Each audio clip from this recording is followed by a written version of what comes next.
Hi everyone. This is Miss Kozup again. I hope you guys had a great Halloween and I hope you had fun trick-or-treating if you did trick-or-treat and get a bunch of candy. But today I'm going to be teaching you about Native Americans. I don't know if you've already learned some about this, but maybe this will be new to you or just a review. So I hope you enjoy this. I'm going to try to share my screen. Okay. So that's sunny. So this is on Native American history. And as you can see here in the picture, these are Native Americans and they were hunters and gatherers, as I'm going to talk about in the next slides. But yeah, you can just take a minute to look at this picture and see what you observe from it. So the Native Americans were actually the first Americans. It is believed that the earth was like all combined together when there's like the ice age. And since this, there was like a bridge from North America to Asia. And historians think that Native Americans traveled along the Bering Land Bridge, which is this right here. It's just colored in because it's not here today. It melted away, I guess, and the continents separated. But they think that Native Americans first came to America from this. So that is pretty cool. And this was like thousands and thousands of years ago. So the Native Americans' way of living, like I said before, they're hunters and gatherers. So instead of just going to the grocery store with your mom and dad to get food, they would actually have to hunt for their own food. So they would go out, probably use like a bow and arrow to get their food, and then they cook it over the fire with their family. So yeah, another thing is they had a lot of different ways to live. Native Americans have different tribes, as I'm going to talk about in the next slide, but the different tribes have a bunch of different houses. So these probably look different than your house you live in now. But there's igloos they live in, there's plank houses. That one looks more like the kind of house we live in today, but it's still not the same. Wigwam, teepees. So that's how they lived, where they would sleep at night, and that's pretty cool. They also have their own language. It looks a lot different from ours. There's a lot of symbols. Like I see a star right here. I see a sun, I think. Looks like a carpet. I don't really know. I don't know what this says, but they have their own languages. And then their clothing, they would wear like a lot of um, hat or head stuff on their heads. This is black and white, but they're usually like very colorful. So that's pretty interesting. So the Native American tribes, there's a bunch of different ones, about 562 of them. Some of the most common tribes are Navajo, which we're going to be talking about mostly in this lesson, the Cherokee and the Sioux. I hope that's how you say it. But yeah, here's a map of the United States, and it's broken down into like the different tribes.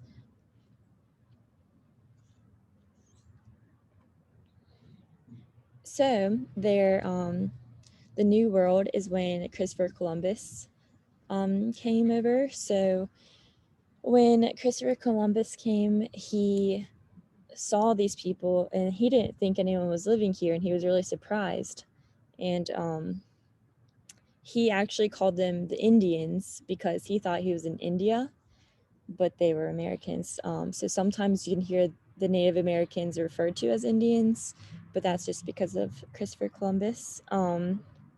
And so the Europeans brought a lot of diseases with them, including smallpox and measles.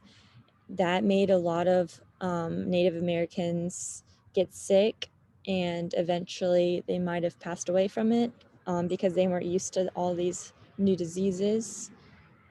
So the Europeans started colonizing the Americas. They discovered this land and they kind of stole it from the Native Americans. They wanted it to be like all of their own. So the Native Americans either fought back or they just were like, okay, and just surrendered to them. But those who fought back, it was kind of hard for them because they didn't have what Europeans had, like to fight with. They weren't equipped with the right equipment. So the Navajo tribe, they were located in what is now Arizona during the time. And the United States military, they forced the tribe to move. They wanted to do this because they wanted the land to themselves and they didn't really want the Native Americans to get in their way, I guess. They wanted to like make their own wealth and they didn't want to have the Native Americans there. So they were being very selfish and they forced them to move out. They forced them to make a 300-mile journey from what is now Arizona to New Mexico. And this is known as the Long Walk. So the Long Walk, it started in January of 1864 and it lasted for 2 months. They've been walking for 2 months and there's more than 8,500 men, women, and children, and they were forced to leave their homes. You can see the picture right here of their journey. They made all the way up there. So I couldn't imagine doing that.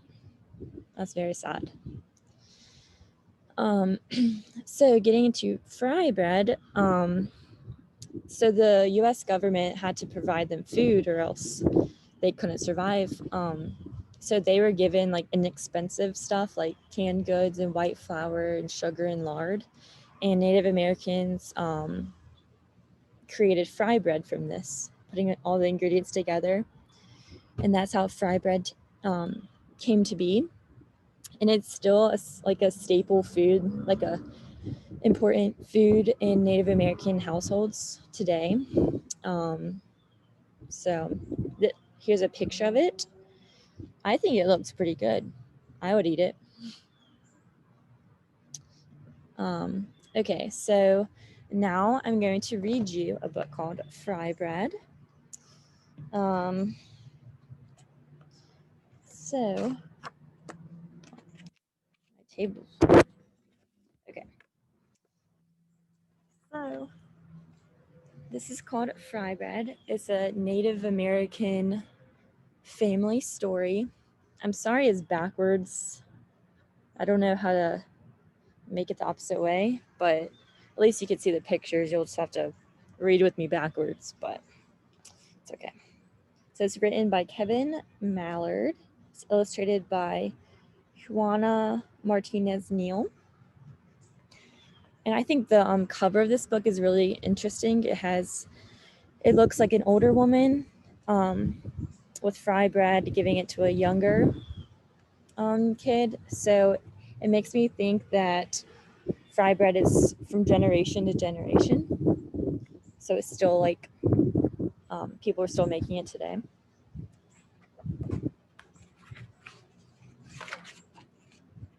Okay, fry bread. So fry bread is food.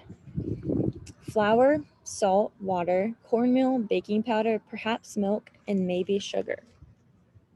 All mixed together in a big bowl.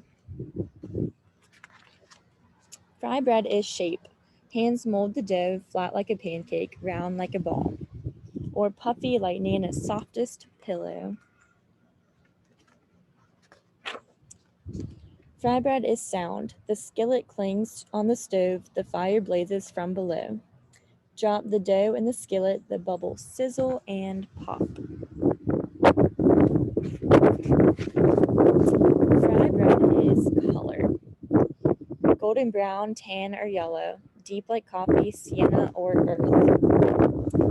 white like snow and cream, warm like rays of sun.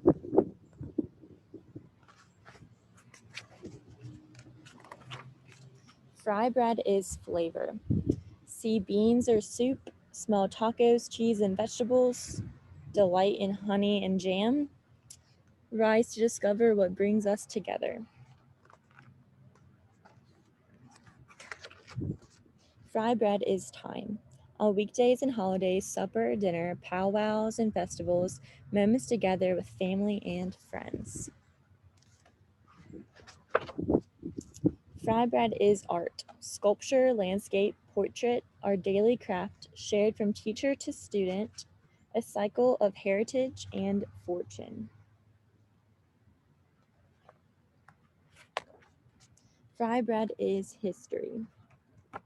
The long walk, the stolen land, strangers in our own world, with unknown food, we made new recipes from what we had. So this page is really what we were talking about mostly. It's talking about the long walk. It's talking about strangers in our own world.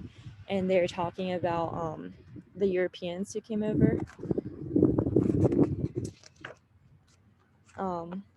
Fry bread is place. Alaska, Kansas, all the way to Maine, down to Delaware, onto Georgia, over to Oklahoma, Colorado, and California. Cities and lands we call home.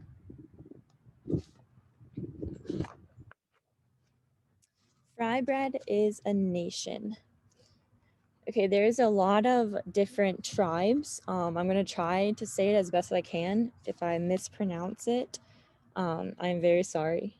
So we have Abenaki, Apache, Aparajo, Abijwe, Adanka, Agwagsus, Narragansett, Navajo, Nipmuc, Seminole, Shoshone, Sac and Fox, hundreds and hundreds of tribes. Fry bread is everywhere. Round, flat, large, small, north, south, east and west, brown, yellow, black and white, familiar and foreign, old and new, we come together. Fry bread is us. We are still here, elder and young, friend and neighbor. We strengthen each other to learn, change, and survive.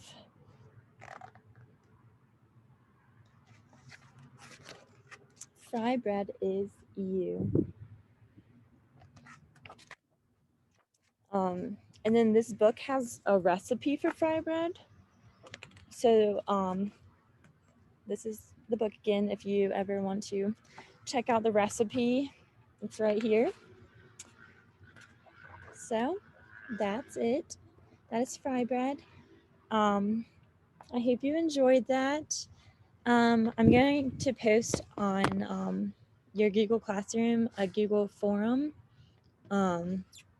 of questions about what we learned today. And the last question is a short answer, and I want you to write about a particular food item in your house, like a tradition. So for me, mine would be pierogies. It's like a Polish tradition. So pierogies are like pasta, and it has potatoes and cheese in it. So I would write about that if I was writing it, and just write about how it's from Poland and how my family is originated from there, or has originated from there. So if you have a particular food item you can write about, that'd be awesome. If you can't think of one, you can just write about your favorite food and why it's your favorite. So I hope you enjoyed this and learned more about Native Americans.